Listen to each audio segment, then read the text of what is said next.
20 years ago, Hurricane Katrina struck the Gulf Coast and reshaped the history of New Orleans. Nearly 1,800 lives were lost that we know of. More than 1 million people were displaced, and the destruction topped 160 billion.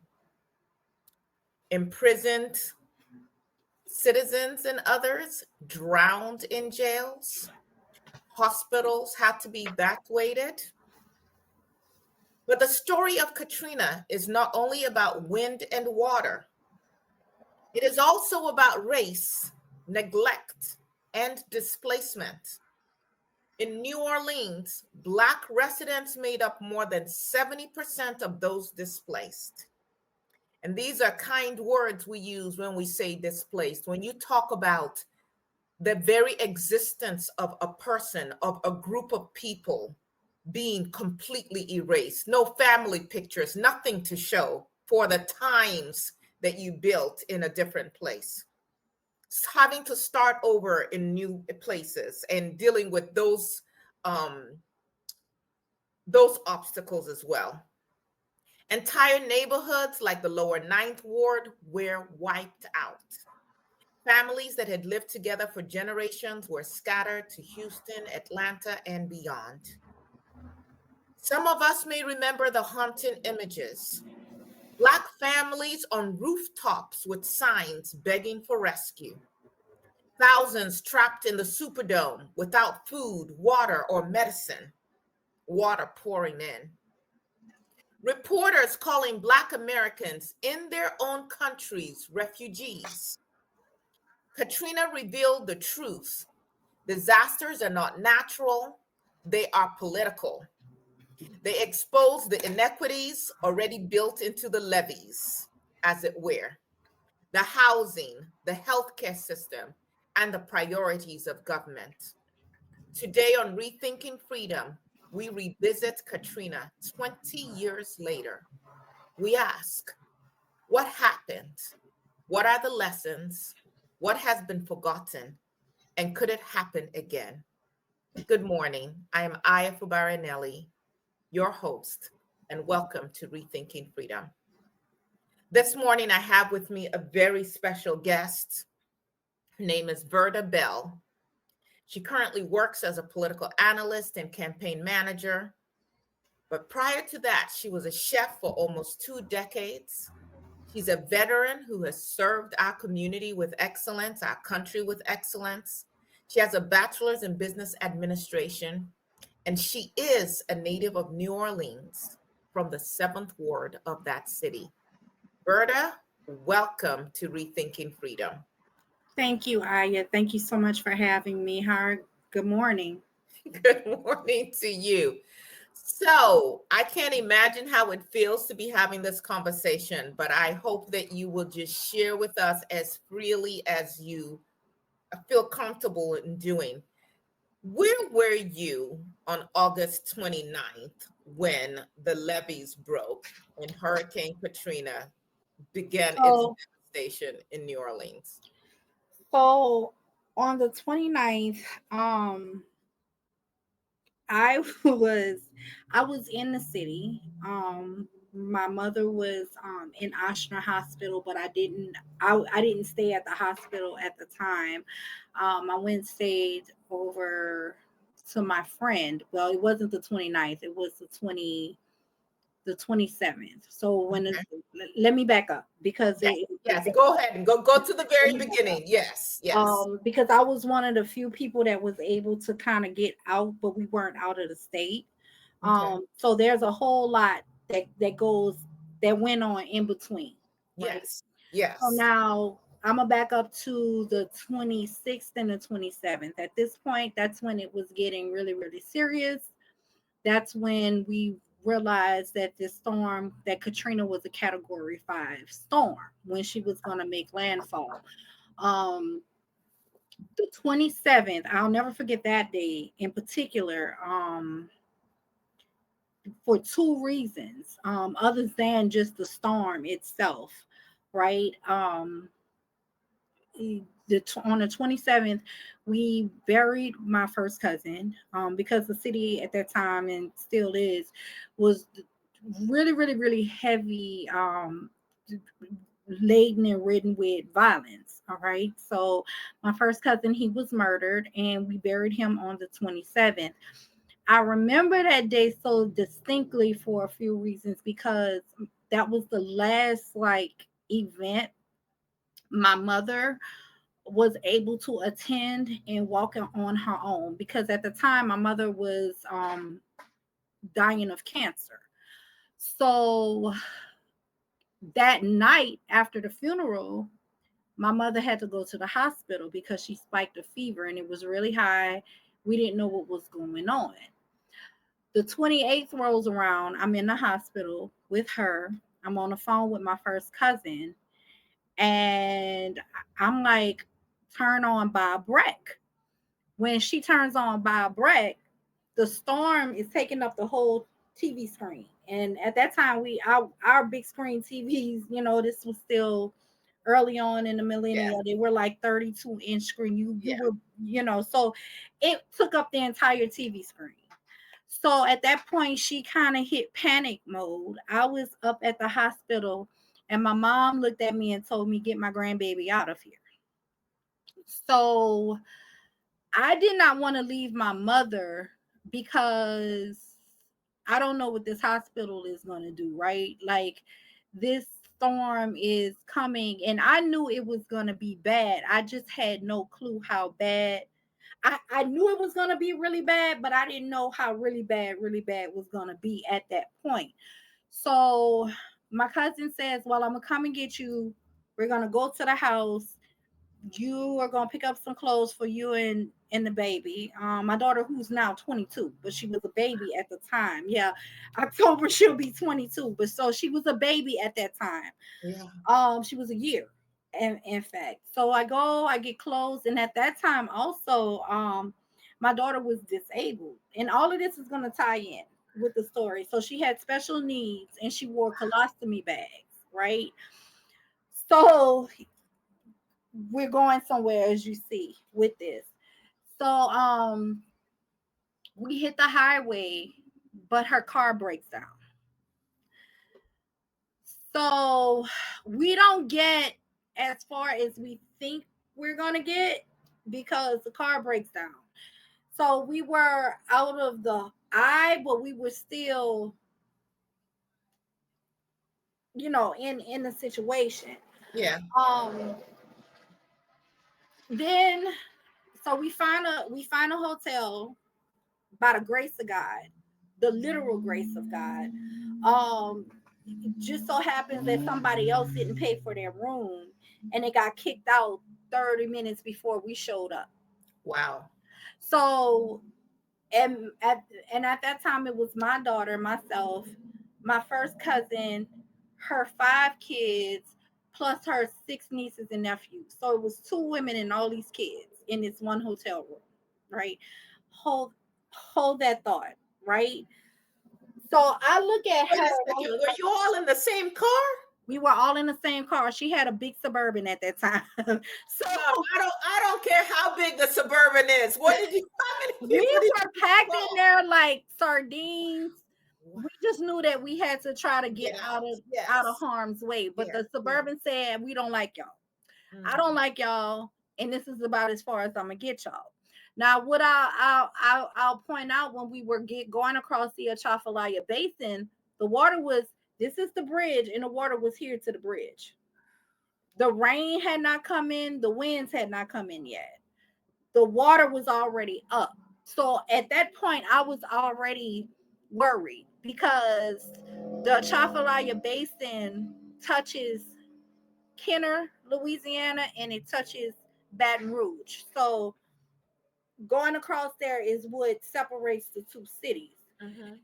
We so we stopped. My cousin was like, well, we're just gonna be here. We'll go home in a couple days.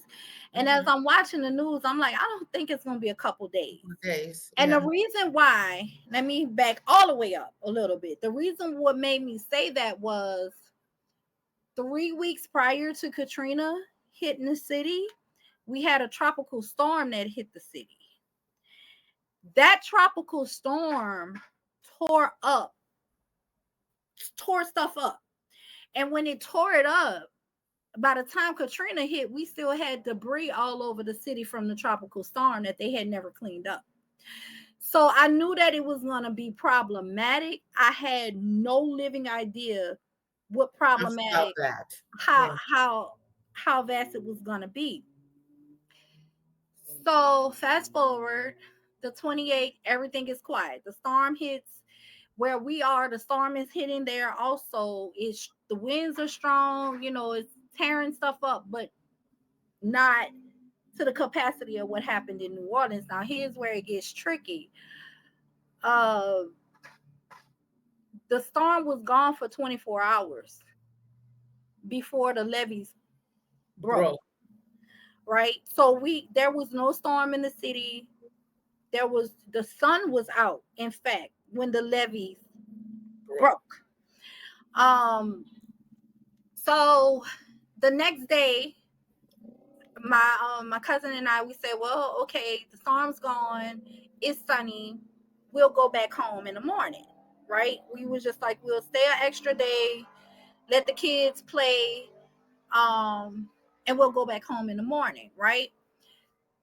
3 o'clock, she and I, we had this thing. We love Law and Order, so we sat there and we watched Law and Order till we passed out, right?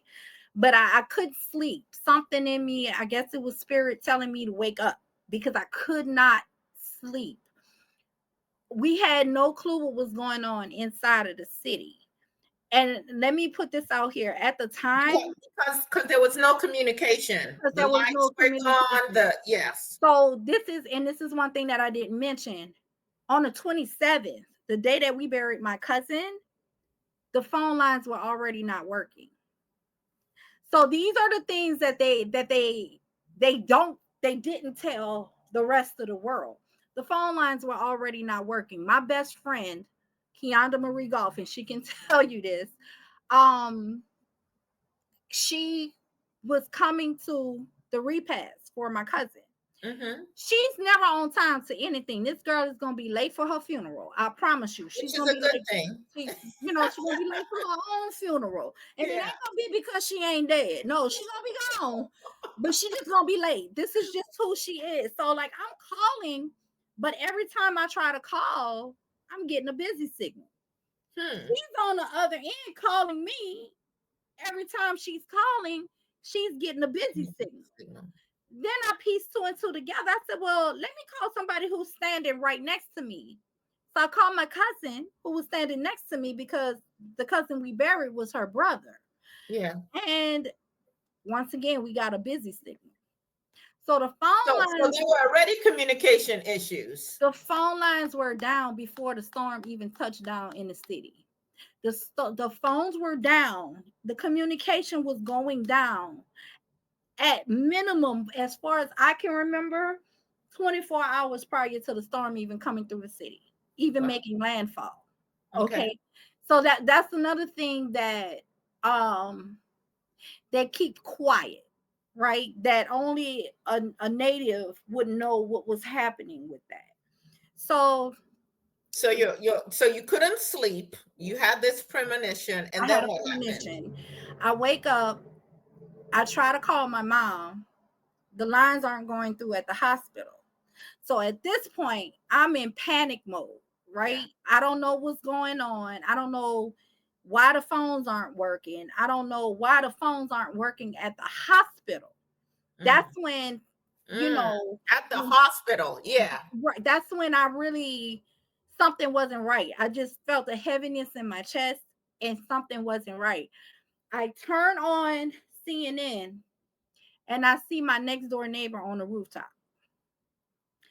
And these are literal people that I knew by name. Like, you know, I see Miss Carol, I see Miss Yvonne, I see Rebecca, I see all these people that I grew up with we lived in a close-knit community. Even though we lived in the projects, we were literally a close-knit community. I see Miss Johnny May. I see all these people, Karen, Miss Sandra, all these people that are on the rooftops, and I'm seeing this on CNN. I'm seeing my home, my literal home, because mind you, I said these were my next door neighbors. So I'm seeing my door under 18 feet of water. We lost everything. I have not one picture from my childhood. I have not one picture from my youth, my high school diploma, every award, everything that from the age of birth to the age of 25, my military basic training photo that we all take, everything gone. Um so at that point I wake my cousin up. Like, we're in a state of total panic because we're seeing this and we're realizing we're running out of money. That part. We have 10 kids with us. We have no money to feed them. Uh the next day the hotel was like, y'all have to get out. And we were like, where are we gonna go? The city's underwater. And they knew, everybody at this point knew it because, You like I got said, information. it Yes. was on Yes. CNN, like, right. um just so happened some church lady, once again it was a nothing but God situation, heard my cousin and I arguing with the hotel manager, and they paid for us to have like 4 days in the hotel. I went and I sat in the cafe that was attached to the hotel, and I'm sitting at the bar, and I am in tears because at this point we literally don't know what we're gonna do, right? Like, I don't know what we're And, gonna and do. you and you still couldn't get a hold of your mother. Still could not get a hold of my mother at all, like at all. Um, the cafe, they paid for us to have food. They sent us like catering pans worth of food over for the kids and my cousin and myself. Mm-hmm. Um, I at the time was in the National Guard. This is where it got problematic. This is where politics came into play. This is where I I developed a different understanding for politics. Um and for what I'm seeing, like what we're seeing right now, I tell people New Orleans and Katrina was the beta test for a lot of what we're seeing right now, because a lot of the things that we went through in the aftermath were kept quiet, but it was done to us in 2005. Um, so all of this is going on. I can't get in the city. I can't get to my mom. My mom, my dad, and my aunt were together at the hospital. That's all I knew, right? It was a month before I was able to speak to my mother. An entire month. They would not let us back into the city. One of the rules is if you're in a situation like that and you're a guardsman, you have to report into the nearest facility, right? Mm-hmm. Mm-hmm. So when I reported in, I was like, send me down there. I need to get in that city because I need to get to my family. And they refused to let me go. Like, refused. In fact, they told me I was too emotionally connected to the situation. And I argue, well, why would you not send a citizen of the city in? None of y'all know about this city. None of y'all know these people. Y'all Yeah. don't know these areas. I Yeah. know the city. I can take the helm. I can lead. I know where to go. I know these people. There was a reason for that. And it wasn't the reason that they gave, of course. And in some of the documentaries, you'll see where, there were people that were basically hunting our people. Yes. Um, so they were giving orders to shoot on sight. Yes. And the reason why they didn't want me there is because I had a reputation that preceded me. I guess I have a mouse on me, and I'm quite argumentative. So there was no way in the hell, like they knew that particular order, had I seen that, there would have been hell raised. So Mm-hmm. they denied me. They told me if I tried to go down there without them, that I would get in trouble. I will face UCMJ charges. It was a big deal. So politically, they were intentionally keeping New Orleanians away from the rescue situation because of the crazy orders that they were given to do to people down there. And which people specifically are we talking about? Because we know that the way this The storm city is was. 90% black. It's more than 70. It was 90% black. The inside of New Orleans is 90% a black city. When you go to the outskirts of New Orleans, Metairie and Kenner, parts of the West Bank, this is where the whites resided, right?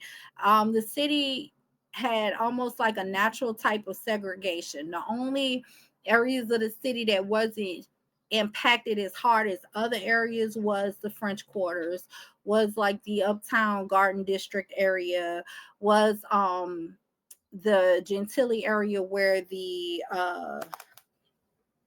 Mount Olivet, Mount Olivet Cemetery sits.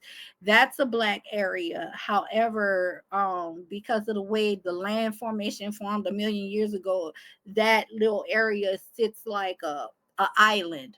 So that area, that little small spot, did not go underwater, and that mausoleum that was built on that saved a lot of lives in that area. Because other than that, the rest of that area was under 22 feet of water. So it wasn't just the ninth ward that went under water like that. It was the seventh ward also. In fact, where the levee breach, and this is why I do the air Yeah, quotes. yeah, So the much that quotes. The quotes. it broke. I wanted to ask you about that. This is why. Where the levee broke in the seventh ward, was on Mirabeau Avenue. Mirabeau Avenue is where the I believe it's called the Paris Canal, the canal set, right? That canal was to alleviate pressure off of the lake for situations like Katrina when water comes in. They let the gate up, the gate comes up, the water flows through, it flows through to the river, it flows to the river and down to the Gulf. This is Mm-hmm. the way the engineers set it up. Mm-hmm. What is interesting about this levee breaking, Let me break in air quotes for those of in you who air are listening quotes, and not watching. Yes. other than the fact that everybody heard a boom. This is not something You that know what? I was watching the documentary Hurricane Katrina Race Against Time. And now that you mentioned that, one of the gentlemen who was in that documentary said, and then we heard a boom. everybody heard the boom. Yeah, My best go friend ahead. heard the boom. Yeah. My nieces heard the boom. Everybody heard the boom. That particular area where the breach was, it wasn't a levee, it was a storm wall. That storm wall was made of concrete and steel. How, Sway? How? How did it just break? And when I say concrete, I mean at least 4 foot thick concrete. This wasn't no just little thin piece of concrete sheet that you put in your house for flooring. No, this was a 4 foot thick slab of concrete and steel. So how, pray tell, did that break like that? And then if you go based on what the explanation the Corps of Engineers gave, right? Mm-hmm. They said it was because the dirt underneath shifted. Well, this wall is like 10 miles long. If the dirt underneath shifted, but it didn't shift everywhere, there was only a hole in one spot. Wouldn't it have shifted in different spots along that 10-foot wall? And wouldn't a 10-foot wall have the whole wall would have came down and not just that one little portion? That one hole that was as big as the house that sat in front of it? Wouldn't it? I think it would have. So the logic and what they were saying, the math wasn't mathing for me. Um, and I would have to go back to my Facebook, and I'll probably be able to go back to my Facebook and find a video and send it to you. After Katrina, I ran a tour company there, and the tour that I ran was the Katrina tour, and I took my patrons to that breach, you'll see me standing in front of the breach. You can see where the breach was versus where the rest of the wall is still the rest of the wall. Because where the breach was, it looks brand new, like brand new concrete, and it's beige, and the rest of it is gray. It Right. hasn't even Yeah. been pressure washed, Yeah. right?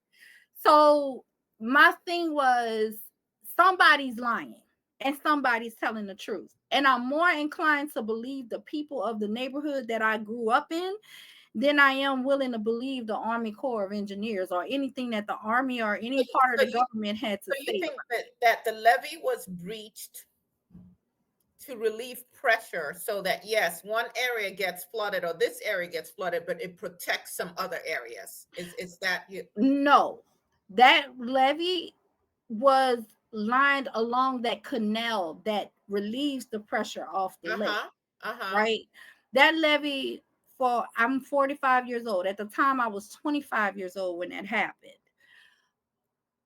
In my 25 years, I had never seen the water come above that wall, because that wall was about 15 feet high. Okay. And then it set on top of a levee. So in Okay. my 25 years of life, I had never seen what I saw at that time, Okay. right? Like there, it wasn't making sense and it wasn't adding up. None of it was adding up. Um, I believe everyone that said they heard the boom. I believe the boom happened. Because when you look at where the repairs were made versus what they left the same, it So just does not. I guess the question that I was asking, and I don't want us to spend too much time on this, is why would what would have been the reason that that particular area was, Land, if someone purposely or some group of land, people were land? land. Okay, Aha, so the here we plot go. thickens. So Yes. here we go. Mm-hmm. New Orleans was a landlocked city.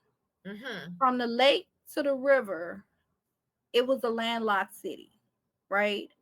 Um, you wasn't gonna find a spot of land, just land plots there. The city was landlocked from the lake to the river, from uptown Garden District to the New Orleans East at the lake. I've heard it described as a bowl, and then it's just water all around. Exactly. That's Okay. exactly what it is, right? Okay.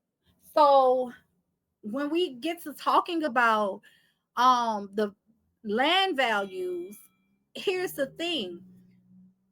The insurance companies committed egregious crimes against the people there, right?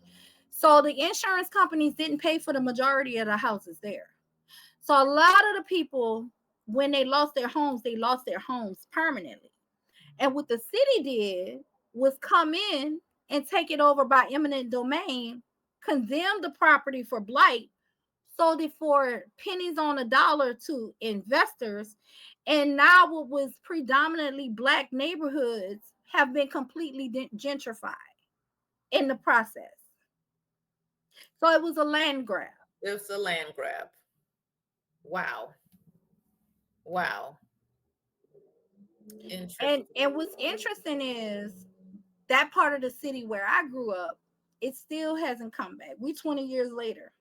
And There are those are still, some of the statistics that I wanted to share. But tell us, we're about half an hour in, but tell us, so you see this on the CNN, the National Guard doesn't want to send you or other people who understand the city in an intimate way in. What happens next? Like, what happened to you and these 10 children? Like, did you all ever move back to New Orleans? Where is but everybody? What they kind of moved back to New assistance did you Orleans. get? They Those, moved back to New Orleans. They're all adults now and parents of their own. yeah. I did not move back to New Orleans. Initially, I went and I stayed with my ex-husband's mother for like a month and a half. I had about enough of that after that. Um, and I moved to Atlanta. Okay. I set roots in Atlanta, and I rebuilt my life. During that process though, it was difficult and it was arduous because the mistreatment was so egregious. Like the level of lack of empathy. This what we're seeing with the lack of empathy in this country, this did not just start, right? This it went on during Katrina. I went to Red Cross because I needed colostomy bags for my daughter, right? Um Because through all of this, you had a disabled daughter you were taking care of. My goodness. Correct. And I lost everything. I No, only had no resources. no resources, right? I only had the few clothes that I left with for me and my kid because I thought we would be Be coming back. back, right? I only took one box of colostomy bags because once again, I thought that we'd be coming back. So the other 5 boxes that I had at home went underwater. Um, I'll never forget this old white hag. She looked at me and said, You don't look dirty like a Katrina victim. You look like you're I don't believe you're a victim because you're not dirty. I think that you're lying. This is what this woman told me. Worked for Red Cross. I would never ever forget that, right? And I didn't know if I wanted to snatch her throat through her face or like, so I just walked away because I really couldn't in that moment. If I would have responded with the rage, I'm already going through it, right? I haven't spoken to my mother. I don't know where my mom, my dad, and my father is. We're getting reports out the city that doctors have abandoned people Patient. in the hospitals, Yeah. right? I Yeah. don't know if my mom is one of these people that's been abandoned. Like, I don't know literally anything. I'm doing my best to hold my composure because I do have a little child that now I have to keep it together for. And people were just so rude and obscene and So mean. what was your sense? I'm sure that you saw some of the footage coming from the Astrodome. What did you think when you saw that? Even though I wasn't in the Superdome, I it was traumatic for me, right? It was traumatic to see that one of the girl that had her baby on the bridge. I knew her. She was a friend of mine, Bianca. She had her baby. She went into labor and had her baby on the bridge while waiting for George Bush to send people to come and save us.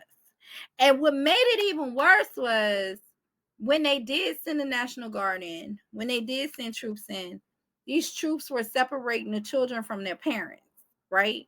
My little niece, my best friend's daughter, ended up in Seattle, Washington, and my best friend ended up in Dallas, Texas. It took us 3 months to get I this. did not know that part of the history. Really? This was happening. They were separating people's children. People didn't know where their kids were. It took some people 2 years to get their kids back, up to 2 years before these people found their kids.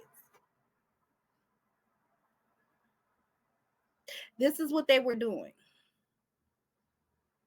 And if people did not comply, they would hold M16s up to these people. So either you can comply or you can get shot. This was basically how it was handled.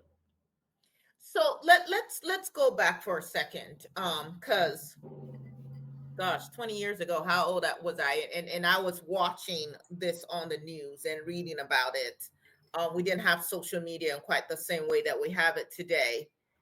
But this hurricane hit towards the end of the month. I know that there are many listeners who can empathize with or understand how many people live with more month than money.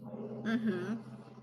And from what I've heard, there wasn't an initial alarm that this would be a category 4, category 5 hurricane. So people were kind of like, oh, we'll weather this out like we've weathered out, many other storms, many other hurricanes. And it wasn't until 2 days before it hit that Mayor Ray Nagin now made that announcement that people should evacuate. Now, 24 hours. to your 24 hours, to your understanding, was there any coordinated effort maybe to use the buses of the city or any of the resources of the city or the state to get people out of harm's way? Whew, Because like you that said, was a hot mess.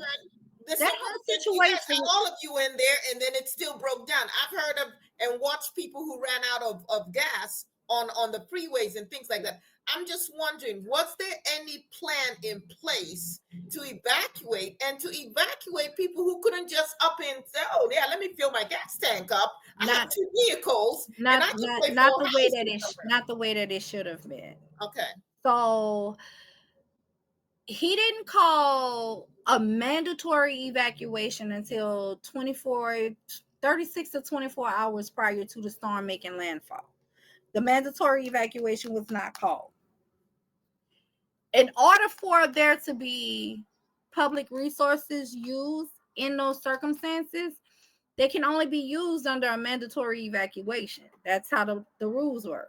So Mm-hmm. if you don't call a mandatory evacuation until 24 hours to 36 hours prior to landfall, where is their time to coordinate?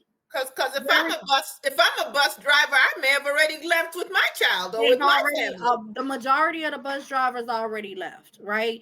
We hear so many stories of heroism that came up out of the city that are unsung. Like there was a young man that got a hold to one of the school buses. He was like 15, 16 years old. He hotwired the school bus. He went through the neighborhood with the school bus, got as many people on the bus as he could, and got them out of town through the water, right?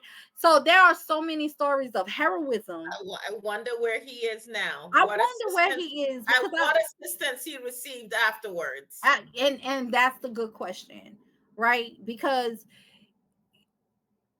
the that's a whole nother story. The hot mess that went on with FEMA, right? Like my Yes, mother. please. So please tell that part as well. Yes, please. So my mother passed away waiting on FEMA assistance. I'm so sorry to hear that. I'm so sorry. I finally received the assistance. Like my mother passed away in November, mid-November. Katrina happened the end of August, beginning of September, right? Um, I received assistance around late December, right before Christmas. So we got emergency like rental assistance. Um, that lasted for like 3 months. When I finally received my assistance, I got about 3 to 6 months of assistance for that. And then that was it, right? They gave us a, a lump sum of money, but that lump sum of money was to be split amongst the people that lived in the home. So we lost everything down to our toothbrush.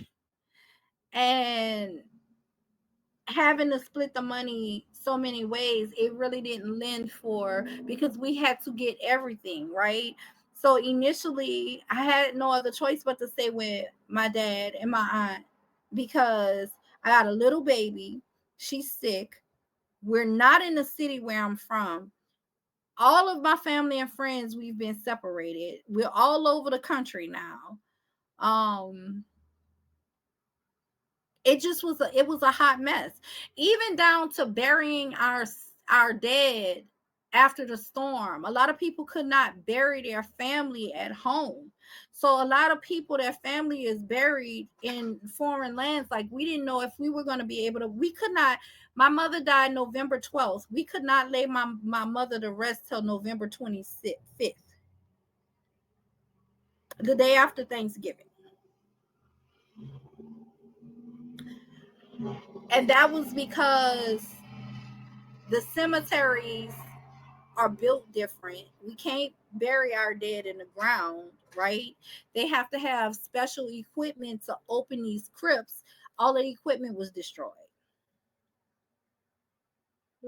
Literally, all the equipment was destroyed. My mother's crypt didn't get her nameplate until like 5 years after she passed away. So, So you have a city where the order to evacuate came very late, very late. where you already had a high percentage of people, Black people in particular, who lived in poverty, who get 24 to 36 hours notice to evacuate. Some people don't have vehicles, even if they had the money to fill up a gas tank and to be able to pay for a hotel or something, or if they They were had out of gas. family elsewhere. There was There no were gas in the city. there were no real evacuation plans in place so that people didn't get stuck on that bridge.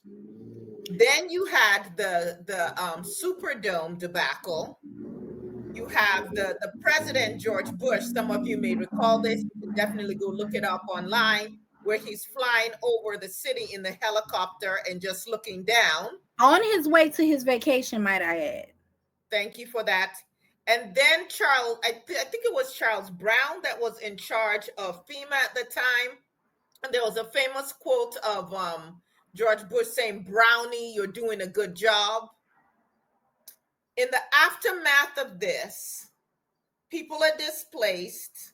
You're talking about your particular issues: a mother with cancer, a daughter with a colostomy bag, not knowing where you're going to live, food, family scattered all over the place, seeing people that you know begging for help and not knowing how that all is going to get resolved. We know that people drowned in prison. We know that people died in hospitals who had been abandoned. And we know that apparently the New Orleans Police Department went crazy after that, because there are stories, and I don't know if you have any personal information on this, of, like you said, people being shot for the simplest of reasons. There's a particular story about a Black man who was shot, and when his family drove him to a police area to get assistance, they got beaten up. Their brother, who was shot in the back and was in the backseat of the car, his car was driven away by police officers. And later, his car was found about a mile away from a police station, burnt. And no one has answered for his murder yet. They're not going to. And They're then not going to. what has happened with the rebuilding? Because we know that a significant portion of white people who left came back and have rebuilt. But that has not been the case for no, not for Black. over 100,000 Black citizens. All of our neighborhoods are now gentrified. Areas that was what do you mean by gentrified? Because there may be some people who don't know what that means. So areas that was the hood, like the hood, like you don't want to be, it. Our grandparents owned it, but it still wasn't like the best place to be caught from if you didn't know the people in the area. But these were areas that we owned. This was areas that we owned, yeah. Okay. No longer owned by us. You see them walking down the street with their Starbucks in the city of New Orleans. Imagine that. With their little frappuccinos and their little foo-foo dogs. Like that's not what the landscape of the city looks like. The seventh ward, the project that I grew up in, the St. Bernard project, now called Columbia Manor or something to that effect. Oh, they've renamed it. Oh, no. They did more than rename it. Let me tell you what they did. They tore it down and built condominiums there. So all of the residents that lived there were completely displaced.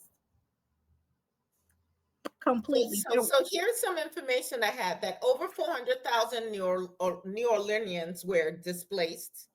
Of course, we know many Black families never returned. They were denied insurance. blocked from rebuilding, or priced out by skyrocketing rents, Oh, the 400,000. That's just the people that their own own their homes. property. They're not And counting the then people that were renters. we have the FEMA trailers, and I remember watching Yep. this, that the That was a FEMA mess. trailers were toxic, filled with formaldehyde, That was a mess. and that now even the public school system in New Orleans basically is non-existent because they've completely moved to some kind of charter school The system. whole school system is a charter school system. Um, that was. I tried to live back at home for like a year and a half, 2 years, and it was just absolutely not for me. It was a lottery system the way it was set up. My kid, we lived uptown, and my kid had to be bused to a whole nother part of the city to go to school. So she had to go to school and with kids that she don't even know. They don't live in her neighborhood. She doesn't know these people. And every charter school wasn't built the same. They definitely went from a public school system to a school to prison pipeline. It was definitely that post Katrina. My junior high school, they did reopen for a little while, but then it was completely torn down. So now it's just an empty plot of land, a big, huge empty plot of land. There's been conversations about what they plan on doing with that land. None of it is to put another school there. None of it is like, it's like they want to make some type of community park there. Once again, the majority of that neighborhood was black initially, but the face and the landscape of the neighborhood is now Has changed. completely been changed. Yes. I do want to share this with you, our listeners, because the question is, is this just history? And of course, thank you, No. Verda, for sharing your personal experience, because these are actually lived experiences. These are not just things we're reading about in a book. I remember my daughter being asked, it was a elementary school project, and it was basically bring pictures, of your when you were a baby, and pictures when you were this, and pictures when you were that. And I remember feeling very sad about that project, not because she couldn't provide those pictures, but because I know too many people who, as a result of war, we can talk about what's happening in Gaza right now, or in the Sudan, or in Congo, or in many inner cities of the United States of America. People just don't have access to the things that could have told the story about their lives.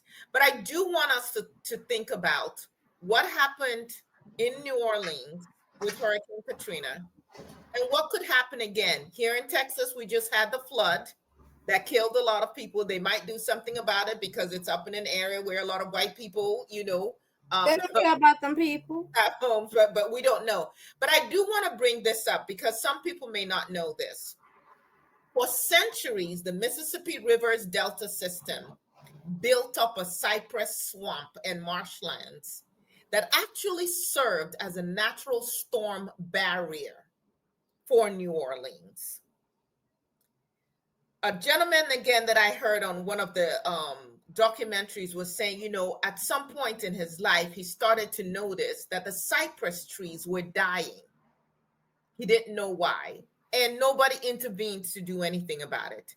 Well, apparently, oil and gas canals that have been cut through those marshes since the 1930s for drilling and shipping had sliced through those wetlands, causing saltwater intrusion that killed the cypress forests. Mm-hmm.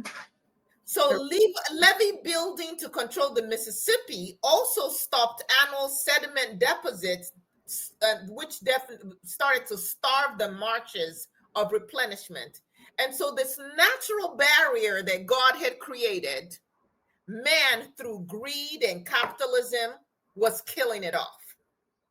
By the 2000s, it is reported that Louisiana was losing a football field of wetlands every Every 30 year. minutes. If anyone can just calculate, think of a football field. Every 30 minutes, that's how much was being lost. This destruction removed the buffer zone making New Orleans even more exposed when Katrina hits. Now we also have the issue that you've raised about, hey, how did this levee break? But there's also the fact that there was a lot of disinvestment in that area. And so work that should have been done anyway to shore up or build up the levees, Was understanding not climate done. change, was not done. But the money was allocated. Aha. That's the trick. The okay, so the work wasn't done, but the money was given.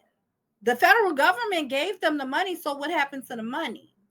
Right? Well, I would say the money went the same way where the restoration money went to, because like Exactly, you and that's what say, I'm saying. There was no restoration. Like, here's the thing: what we what we saw, because I see we running down. It's so much more, but what we saw in New Orleans, even in the aftermath, there was something called Task Force Gator, right? So mm-hmm, that was the policing of the city, because the police was like apparently there was apparently not enough police. So we had what we're seeing right now in New Orleans. We had the National Guard police in the city. mm-hmm.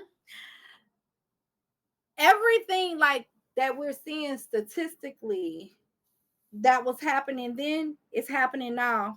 They're just doing it on a larger scale. This is why I said that at the beginning of this interview, what we are seeing New Orleans was the beta test for, right? So there they were playing the long game. They were playing strategically. They were they were not doing what needed to be done in the areas where they wanted to grab land, in the areas that they wanted to gentrify. So when the storm came, they were able, because I, like I said, I believe that that boom happened.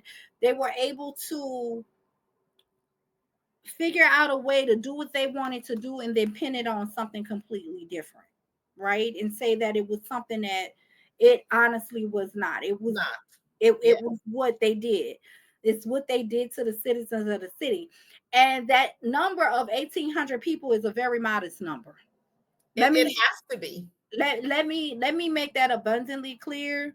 That is a very modest number, because what people need to understand, there was moccasins in that water. There were gators in that water, right? We had like that, it was a feast for these creatures, right? That water had to recede. There were there were bodies floating all through the water. When the water recedes, it recedes and it goes out to the Gulf. Where are the bodies that floated away? There are people that till today do not know where their loved ones went, what happened to them, or anything. My best friend tells me a story of how, while she was there, because she didn't leave after I begged her to, she said she saw a girl on a rooftop. Her baby passed away while they were on a rooftop because it was a newborn and she had no formula for the baby. The baby died. She had to kiss her baby and throw her baby in the water so that they can survive. See, these are the stories that are not being told. These are the stories that you don't hear. So when they say, oh, it was 1,800 people, that was a very modest number. We had millions of people living in the city of New Orleans. New Orleans had like 3.2 million people living there at the time. So 400,000 being displaced, modest number, right? You have to like lower the number so the travesty won't seem as like the government messed up as bad as they messed up, right? So we So we can't. had we had public housing project, like you mentioned, St. Bernard, Lafitte, BW Cooper, CJ Pete's. They were all demolished Yeah, these were rather than all. repaired or replaced. Mhm. And now they built these condos with higher rents.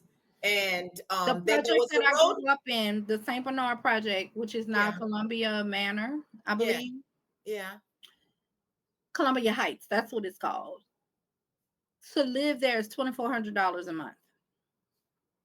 And how much is the average person making? So there was also a road home program funded by federal dollars, Not and many it people was got supposed it. to be for rebuilding grants. But again, Black homeowners received less, and in many cases didn't even receive anything. My brother received, he had a home on Eagle Street. Hmm. My brother received $32,000 when the home went completely underwater. What was that supposed to do for him? $32,000 was all they gave him for that home. So what ended up happening, he was like, sis, you can have the home if you can figure out how to get it repaired. He gifted me the home. I couldn't figure out how to get it repaired when half the wall was gone on one side of the house. So the city marked it as blight and they took it from me. So where does your brother reside now? My brother is in Arkansas, Little Rock, Arkansas. Is And he he a has home been in Arkansas since Katrina. is he a homeowner there, or is he renting? He's a homeowner there. Okay. He Okay. was able So to he was purchase, able but to. it wasn't immediately. Yes. Yeah. Or he was a homeowner. He's going through a divorce now. So Okay. That's a whole other that's story. a whole nother conversation, child. That is a But whole other yeah. so yeah, that home, the home on Eagle Street, which was supposed to be the family home, the city took it from us. They marked it as blight. I couldn't rebuild it because the Market entire as home. blight, don't provide the resources to help people rebuild, and then just take it and then sell it, obviously, for a profit. So in the last couple of minutes that we have here, what is it that you would want people to know, to think about, and to be doing today? I think that what I would want people to be doing today is to get active, Hmm. right? We, as a people right now, just like we were then, we were very apathetic. Our community was very disorganized. I'm going to say this too. I'm going to try to fit everything in as much as I can. Black folk were the only people that you saw in that FEMA line. If you go back and ever look at the videos and the pictures, every other community had they were organized. The Asian community, the Italians, we had many communities in the city, the Jews, but they all had community pots. So they were able to take care of each other and rebuild their areas because the community pots that they had been putting in for years took care of it. We don't have that type of organization as black folk. We have the money amongst us. We just don't have the kind of organization that we need to have. So I would say the government, they're going to do it again. And they're going to do it on a larger scale. If you think that they're not, then that's just naivety or foolish thinking. I would say that I would want people to get engaged, to get organized, to organize our community. We need to organize. Like that is the word of the day, organize, right? We need to figure out how to create our own community pots. So when these types of disasters happen, we can take care of one another.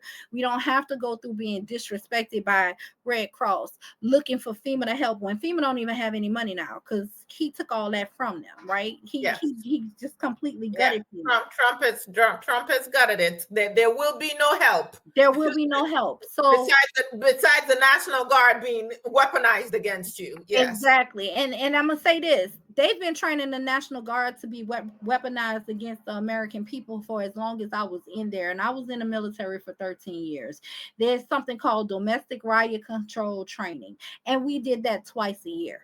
So let that sink in, also, right? There's so much to this, like there's so many different layers to be able to really tell a story. It's not something that you can tell in an hour because it's very layered, it's very nuanced, it's very strategic. So I would say that we as a people, we have to become very layered, nuanced, and strategic with how we plan, prepare, and move, because when it happens again, it's not a if, it's a when. It's going to be probably worse because they really aren't going to care this time. It won't take 5 days for them to come and get us. They may not come and get us at all. At all.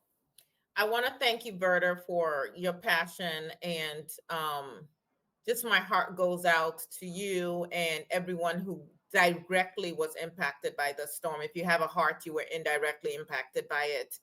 And just the lasting impact that this storm, that this hurricane, and what man did to set it up to begin with, in terms of the areas that we're not taking care of, and the response afterwards. But I want to thank you for your time. I want to tell those who want to hear a little bit more, check out the documentaries, When the Levees Broke, a Requiem in 4 acts. Check out If God is Willing and The Creek Don't Rise. Check out Trouble the Water. There's so much more. But thank you for joining us today, and God bless you. Thank you so much. Thank you so much again, Aya, for having me. Thank you. Have a great rest of your day.